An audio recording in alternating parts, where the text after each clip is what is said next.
Tonight we're diving into the dimly lit workshop of a man who simply refused to sit down and give up. So grab a blanket, let the hum of your fan blend with this story, and let's drift slowly into the restless electric life of Thomas Alva Edison. You've probably heard the easy version of his story, the cheerful one-liner on motivational posters. I didn't fail 1,000 times. I just found 1,000 ways that didn't work. Sounds tidy, right? But like most things from the 19th century, it's messier, noisier, and smells faintly of burning wire and mild chaos. Because Edison was not just a genius inventor, he was a stubborn, half-deaf, caffeine-addicted workaholic who didn't particularly like sleep or, honestly, other people. But we'll get there. For now, let's float back to where it all began. Early sparks, 1847 to 1859. Thomas Alva Edison was born on February 11th, 1847, in a little red brick house in Milan, Ohio. A small town that sounds charming until you realize it was basically a sleepy shipping port that stopped mattering as soon as the railroad came through somewhere else. Classic 1800s luck. His parents, Samuel and Nancy Edison, were the kind of middle-class hopefuls who had more optimism than money. Samuel was a failed businessman turned speculator, which in 19th century English meant, I try stuff and hope it works. Nancy, on the other hand, was a former school teacher, the kind of practical, sharp-minded woman who somehow managed to keep their chaotic household functional. And as for little Thomas, he was, to put it mildly, a lot. He was the kind of child teachers dread and mothers secretly admire. Endlessly curious, easily distracted, and always asking why. Like every minute of the day. He once nearly burned down his father's barn because he wanted to see what fire looked like under controlled scientific conditions. Translation, he set it on fire, then realized he didn't have water. His mother wasn't amused. The classroom disaster. By the age of 7, young Tom was sent to the local school. That experiment lasted of all 3 months. His teacher, Reverend Engel, called him addled, a 19th century way of saying, this kid's brain is scrambled. Apparently, Edison wouldn't stop asking questions. Not the cute kind, like, why is the sky blue? But deep, borderline philosophical ones, like, how do we know light is real if we only see what it reflects? That didn't go over well in a one-room schoolhouse. So his mother, Nancy, did what many great mothers do when the system fails their kid. She took him out of school and said, fine, I'll teach you myself. And that was possibly the best decision in Edison's entire life. Nancy taught him at home, reading, writing, arithmetic, and most importantly, how to learn on his own. She didn't force him to memorize, she let him explore. It's ironic, really, because years later, Edison would create inventions that revolutionized education, communication, and the way people consume knowledge, but he never had a single day of formal education after he was 8. The basement laboratory. Edison's early lab was in his parents' basement, a place that constantly smelled like sulfuric acid and disappointment. He scavenged junk from the town dump, old bottles, bits of wire, rusted nails, anything that looked vaguely scientific. He labeled everything meticulously, calling it chemical research.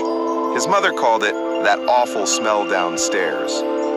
He loved chemistry, but mostly because it made things bubble, hiss, or explode. He once made hydrogen gas by accident and filled a jar with it, then lit a match to see what would happen. Spoiler, what happened was a small explosion and one very singed eyebrow. But Nancy didn't stop him. She understood something most parents didn't, that her son wasn't destructive. He was experimenting. And that curiosity, if left unshamed, could turn into genius. The Train Boy Scientist, 1859 to 1868. By age 12, Edison was already restless. Small towns bored him, so he got a job selling newspapers and snacks on the Grand Trunk Railway between Port Huron and Detroit. This was the 1860s, before TikTok, before electricity, and definitely before workplace safety regulations. Edison basically lived on that train, hustling newspapers, candy, and occasionally printing his own newspaper, the Grand Trunk Herald. He printed it inside a baggage car using a tiny hand press he'd lugged aboard himself, which made him, fun fact, the first person in history to publish a newspaper from a moving train. Which sounds cute until you realize the train also carried barrels of flammable oil. You can see where this is going. One day, he was tinkering with a bottle of phosphorus, as one does, when it rolled off a shelf, cracked, and burst into flames. The baggage car lit up like a lantern. The conductor was furious, threw his chemistry set off the train, and slapped him in the ear so hard that Edison's partial hearing loss became permanent. And that's how Thomas Edison, future inventor of the phonograph, became half-deaf at 12 because he wanted to make science portable. But losing his hearing wasn't a curse, at least not for him. He later said it helped him focus. He couldn't hear the distractions, so he learned to listen with his eyes to patterns, vibrations, flickers of energy. It was almost poetic. By his late teens, Edison was obsessed with telegraphy, the internet of the 1800s. He taught himself Morse code, practiced with homemade transmitters, and eventually got a job as a telegraph operator. It was a perfect job for someone who didn't mind working all night and never shutting up. He'd send messages, experiment with circuits, and occasionally get fired for tampering with the equipment, which, to be fair, he absolutely was. Once, he wired his friend's station so that every time someone sent an incoming message, it also triggered a hidden bell that drove the poor man insane. That was Edison's idea of field testing. But under all the chaos, something was brewing. The idea that electricity could do more than send dots and dashes. It could change the world. Let's float over now to 1869, New York City. Edison was 22, broke, and wandering through the chaotic financial district looking for a telegraph job. He had $1 in his pocket, no place to stay, and a head full of ideas that no one wanted to pay for. He slept in boarding houses, skipped meals, and kept tinkering. Then one night, while staying at a telegraph office, the gold price ticker suddenly broke down, right in the middle of trading. The whole system froze. The operator panicked. Edison didn't. He walked up, fixed the machine in minutes, and impressed the right person, who happened to be the head of the gold indicator company. Within weeks, Edison had a full-time job, a new lab, and more money than he'd ever seen. That one repair, one tiny spark, changed his life forever. Menlo Park, the Invention Factory, 1876 to 1880. By his late 20s, Edison had become that guy in tech, the one investors loved to hate but couldn't ignore. He had already patented dozens of devices, improved telegraphs, stock tickers, and batteries. But in 1876, he made his biggest move yet, founding his own research lab in Menlo Park, New Jersey. It wasn't just a lab, it was a prototype for modern R&D, a place where ideas could be born, tested, broken, fixed, and sold all under one roof. He filled it with skilled machinists, electricians, chemists, and dreamers, all working insane hours under dim gaslight, surrounded by wires, gears, and the constant smell of ozone. They called it the invention factory, and Edison, he called it home. He would nap on his desk, drink gallons of coffee, and walk around muttering new ideas out loud like some electric prophet. The man barely slept. He once said, "Sleep is a criminal waste of time," to which everyone else in the lab quietly disagreed while chugging their 5th cup of coffee.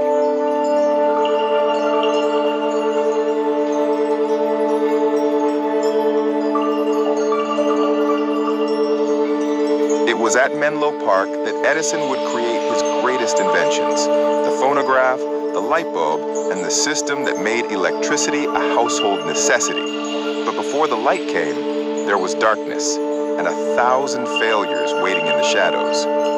And that's where we'll leave the glow for now, as Edison, surrounded by test tubes and wires, begins his long, sleepless march toward immortality, one burnt filament at a time.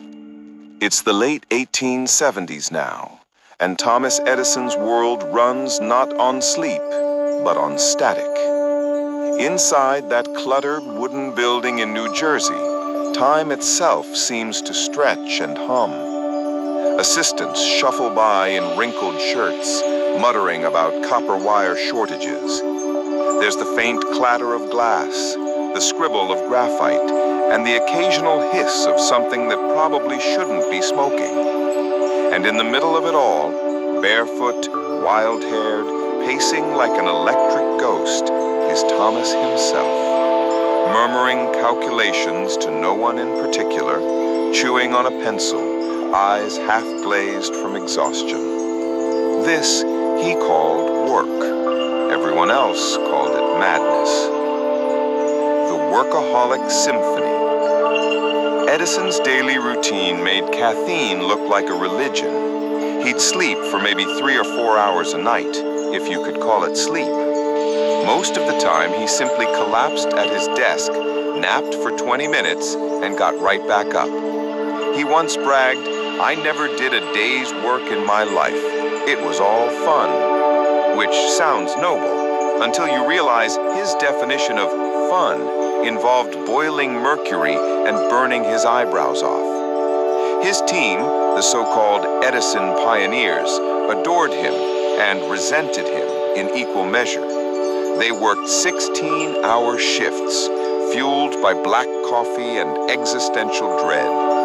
If you fell asleep at your bench, Edison would sometimes quietly drop a cold metal tool in your hand and shout, "Back to work."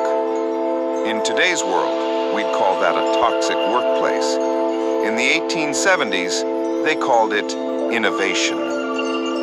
The phonograph, a voice in the machine. It was during one of these manic nights in 1877 that Edison stumbled onto something extraordinary, almost by accident. He'd been experimenting with ways to record telegraph signals automatically. Nothing fancy, just trying to make life easier for operators. But while testing a diaphragm connected to a needle, he wondered, what if it could capture sound itself? He wrapped a cylinder in tinfoil, spoke into a funnel, and to everyone's shock, the needle scratched tiny vibrations into the foil. When he rotated the cylinder back, the machine spoke. Not clearly, not beautifully, more like a dying robot whispering through sand. But still, there it was, a voice replayed by a machine. The first words ever recorded and played back in human history were his own. "Mary had a little lamb." And then, as one assistant later recalled, we all just stood there, silent, because we didn't know whether to laugh or run away. The phonograph was born, and for a brief moment, the sleepless man from Ohio had captured immortality. Edison didn't even seem surprised. He simply said, "That's interesting," and went right back to work, as if he hadn't just invented recorded sound. Because for him, it wasn't about one success. It was about the next, and the next, and the one after that. That was the curse of Menlo Park. Nothing was ever enough. The fame storm. When the phonograph hit the press, Edison became a global celebrity overnight. Newspapers called him the Wizard of Menlo Park, which, for a man who didn't believe in magic, was pretty funny. Suddenly, reporters camped outside the lab. Politicians wanted demonstrations. Queen Victoria reportedly requested one, though it's unclear if she actually understood what it did. Edison smiled for the cameras, pocketed the profits, and then quietly moved on. Because as groundbreaking as the phonograph was, it wasn't the real prize. The world could hear now, but Edison wanted it to see. You see, in the 1870s, nighttime was still a problem. Cities were dimly lit with gas lamps. Factories worked by candlelight. The world went dark every evening, like a massive daily power outage. And Edison hated inefficiency. He wanted to create a steady, safe, practical source of artificial light, not just for the rich, but for everyone. The idea wasn't new. Dozens of inventors had tried to make an electric light before him. They'd all failed. So naturally, Edison decided he'd be the one to actually pull it off. Because that was the thing about Edison. He never invented in isolation. He improved what already existed, broke it down, rebuilt it, and made it work. He didn't just want invention, he wanted systems. Electric light for the masses, power that could be distributed, controlled, and sold. Basically, he was inventing not just a bulb, but the entire concept of the modern power grid. No pressure. The filament fiasco. The problem with light bulbs wasn't the idea, it was the filament, the thin thread inside that glows when electricity passes through. Every material they tried either burned out instantly or cost a fortune. Edison's team tested everything: cotton thread, platinum wire, even human hair. One assistant allegedly suggested beard trimmings. It did not go well. For months they failed, over and over. The lab filled with smoke, shattered glass, and the smell of fried copper. They joked that Menlo Park could be seen glowing from space, mostly from accidental fires. But Edison didn't stop. Every failure was data, every spark a clue. He once said, "I have not failed. I've just found 10,000 ways that won't work." And the worst part? He meant it. The 1,000th attempt. By late 1879, the team was exhausted. Funds were low, investors were skeptical. Edison himself looked like a walking corpse in suspenders. Then, one evening, after months of failures, an assistant named Louis Latimer, one of the few black engineers in Edison's orbit, suggested carbonized bamboo. It was a wild idea, but Edison, desperate and sleep-deprived, said, "Fine, let's try it." They stripped a bamboo fiber, carbonized it in a vacuum bowl, and passed a current through. And then it glowed. Softly at first, then steadily. It didn't burn out in seconds, it burned for hours. The room fell silent. No shouting, no celebration, just the quiet hum of something that had finally worked. After 1,000 tries, the light held. Edison leaned close, staring at it for a long while. The glow flickered softly across his tired face. One assistant said he whispered, "We'll make the night useful." And that's exactly what he did. The birth of electric civilization. Within a year, Edison had developed not just the bulb, but an entire electric distribution system. Generators, wiring, sockets, meters, switches, the works. In 1882, he flipped the switch on the world's first commercial power plant in Lower Manhattan, lighting up 400 lamps for 85 customers. And just like that, the modern age began. Darkness was no longer the natural state of night. The human race had taken control of light itself. And Thomas Edison, that half-deaf, restless kid from Ohio, had changed the rhythm of the planet. But of course, genius always comes with friction, because just as Edison lit up the world, another man was waiting in the shadows. A man who thought his electricity was better, cleaner, stronger. And soon, the two of them would fight a very public, very petty war over how to power humanity. Spoiler, it involved electrocutions, elephants, and a truly staggering amount of ego. The War of Currents, Edison's pride and the price of power. The year is 1882. The lights of Lower Manhattan flicker alive for the first time in history.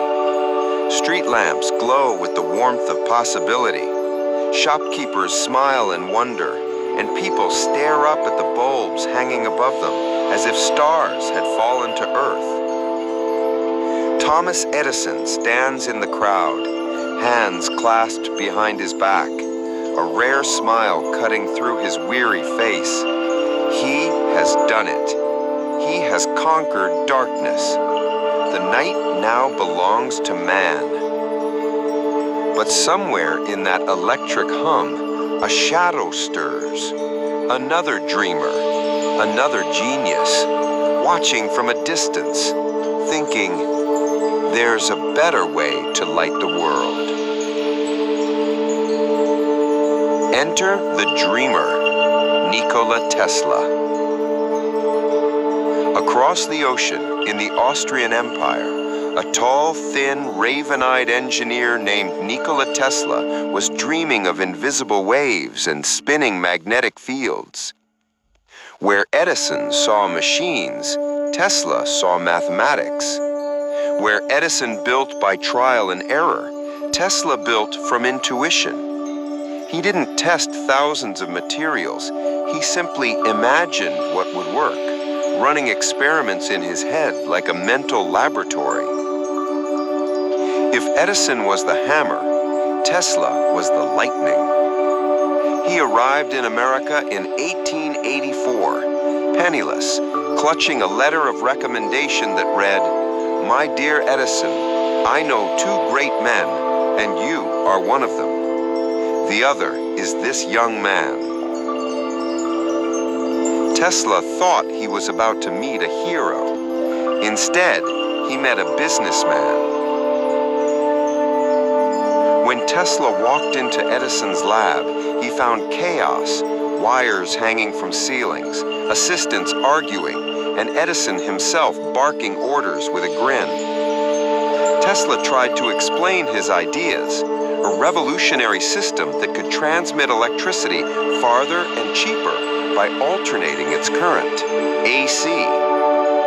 But Edison waved him off. He believed in direct current, DC.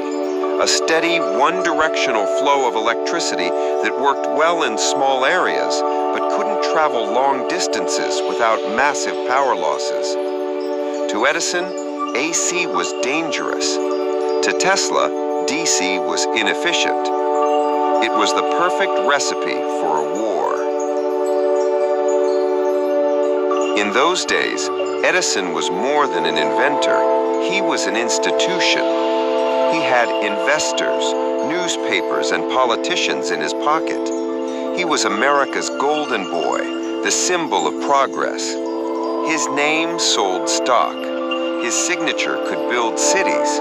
And most importantly, his pride could move mountains or burn bridges. So when Tesla began promoting alternating current, Edison saw it as blasphemy, a $50,000 promise. Before the war began, though, there was a spark, a misunderstanding that would define Tesla's feelings forever. Edison once jokingly told Tesla, "If you can fix my DC generators and make them more efficient, I'll pay you $50,000. Tesla, ever the engineer, took it seriously. He worked for weeks, day and night, redesigning entire systems, improving efficiency beyond expectation. When he finally presented his work, Edison laughed. "Oh, Tesla," he said, "you don't understand our American humor." Tesla quit that very day. After leaving Edison's company, Tesla worked odd jobs, digging ditches to survive, while sketching new designs for AC motors by candlelight.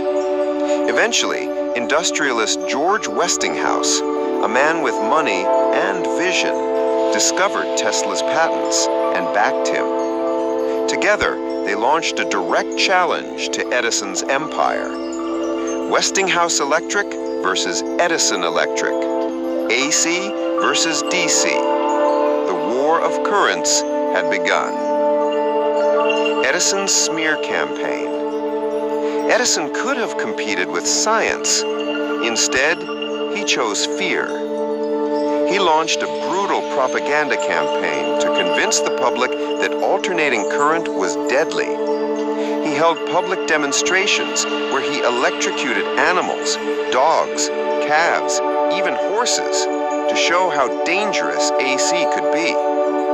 The most infamous of all was in 1903, when a circus elephant named Topsy was electrocuted in front of a crowd at Coney Island, a grotesque publicity stunt that would haunt Edison's reputation for decades.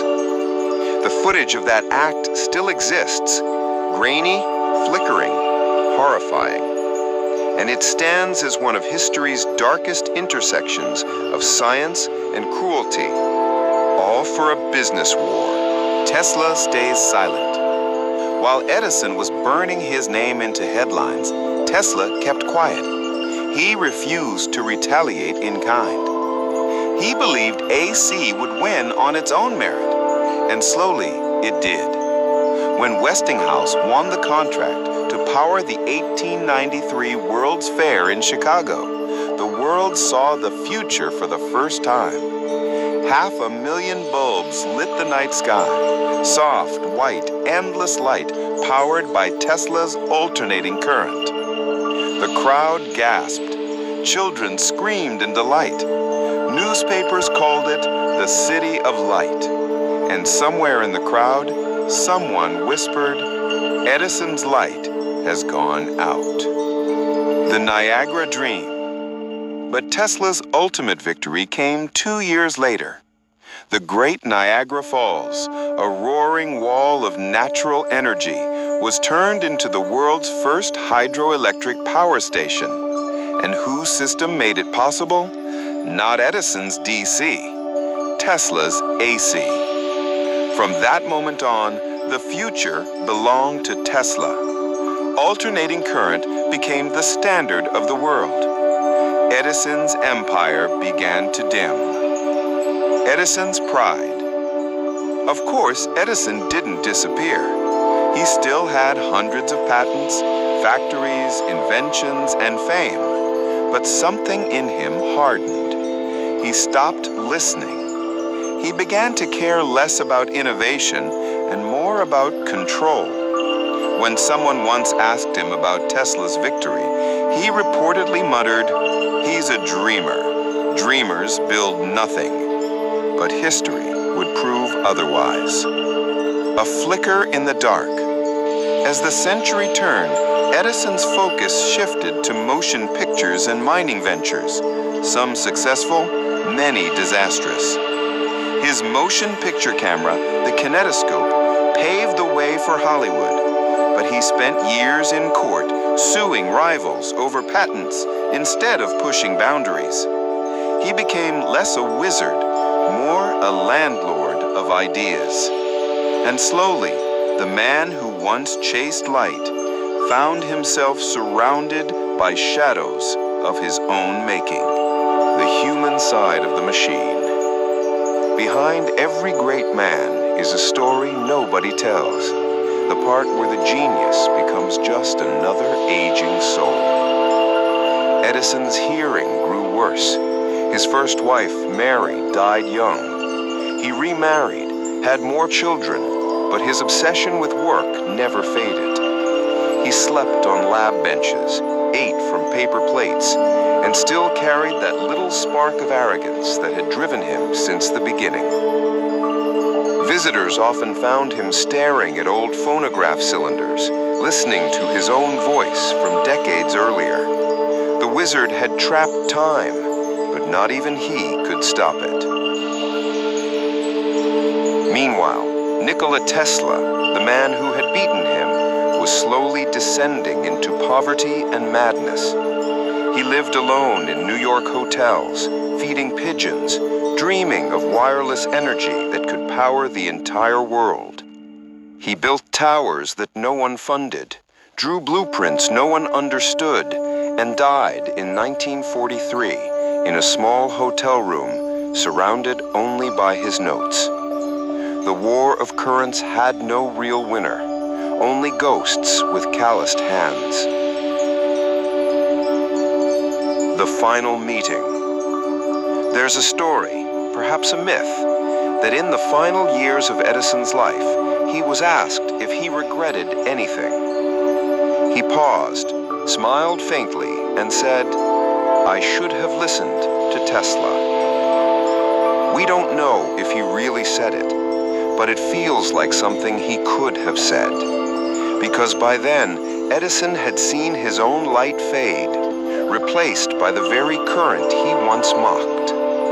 And yet, the world he built, the infrastructure, the factories, the spirit of invention still burned on. Edison died on October 18, 1931. In his final hours, the power stations across America dimmed their lights for a minute in his honor. For one brief moment, the nation he had illuminated returned to darkness, as if saying goodbye to its first lightbringer. In his bedroom, by the window, stood his last invention, a simple light bulb, still glowing, still steady. His wife, Mina, later kept that bulb sealed in a glass case, the final spark of the man who had lit the world.